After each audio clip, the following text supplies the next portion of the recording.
As you know, Hogwarts famously divides its students into four houses, but a student is rarely ever sorted at the drop of, well, a hat.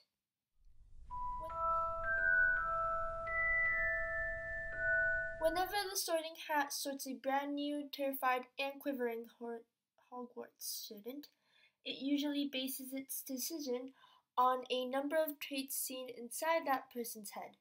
You all know the drill by this point, but just in case, students who are Gryffindors tend to be brave, Ravenclaws tend to be smart, Hufflepuffs tend to be kind, and Slytherins tend to be, contrary to popular belief, cunning and resourceful.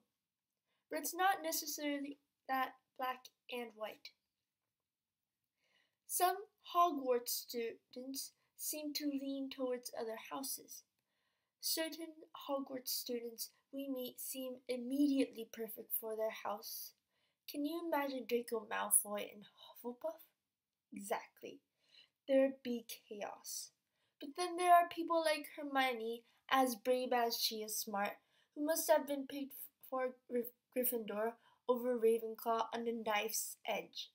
It's not a surprise to learn that the hat took 4 minutes to sort her into one or the other, nearly resulting in a hat stall when the sorting hat takes over 5 minutes to sort a student. Neville is in a similar boat. Although he was picked for Gryffindor, Neville has often displayed traits of a Hufflepuff, especially with his endless kindness. He even asked the sorting hat to consider him for the house, resulting in another near hat stall. In his final year, after being known as meek and forgetful for most of his time at Hogwarts, the sorting hat proved it was right in sorting Neville into Gryffindor when he destroys Nagini the snake with the sword of Gryffindor itself at the Battle of Hogwarts, possibly the most Gryffindor thing someone can do. But a little bit of Hufflepuff tradition always seemed alive in Neville, especially as he went on to become the professor of herbology, succeeding Professor Sprout, the former head of Hufflepuff. He also married a Hufflepuff, Hannah Abbott. So although Neville is one of the bravest characters in the series, we can always see a little glimmer of yellow residing inside him. Even the sorting hat can get stumped sometimes. Even holding an impossible, all-encompassing amount of knowledge doesn't mean the hat can just snap its fingers, if it has fingers, of course, and instantly know your house. Take the case of Minerva McGonagall, who took 5.5 minutes to be sorting into Gryffindor over Ravenclaw, a testament to Minerva's equal helpings of bravery and vast intelligence. If students were sorted when they were older, would they be in different houses? First-year Hogwarts students are usually 11 when they start school, and thus also get sorted.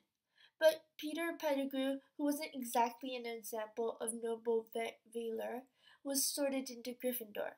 As we know all too well, when Pettigrew grew a little older, he became so invested in the Dark Lord that he betrayed Lily and James Potter, again, not really a sign of bravery. Although the hat is known to stubbornly reject any suggestions it may have picked wrongly, would Pettigrew really still have been a Gryffindor so many years later? A student's house will often be the same as other family members, but not always. The Weasleys are notorious for usually turning out to be Gryffindors, and although the majority of this family or redheads are certainly very chivalrous, it took a long time for Percy Weasley to show his true red and gold colors. When Harry first meets him, he is usually head deep in a book, which is far more a trait of Ravenclaw. He is also known as furiously ambitious, which is much more the work of a Slytherin, especially when he becomes estranged from his family due to his work in the ministry. However, in the end, Percy's Gryffindor stripes returns to him at the Battle of Hogwarts, hexing the Minister for Magic, Pius Thicknees, and promptly resigning. Very Gryffindor. A student's house preference makes a difference. Of course, when you're destined to be is only one part of being sorted. Harry, for example, is plagued with horror stories about Slytherin before he even reaches the Hogwarts gates, and desperately asks the Hat to consider otherwise. Neville struggled to believe he deserved to be a Gryffindor, the poor mite.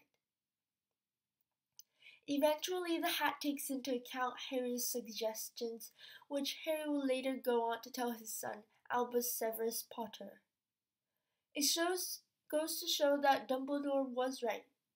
It is our choices, Harry, that show what we truly are, far more than our abilities.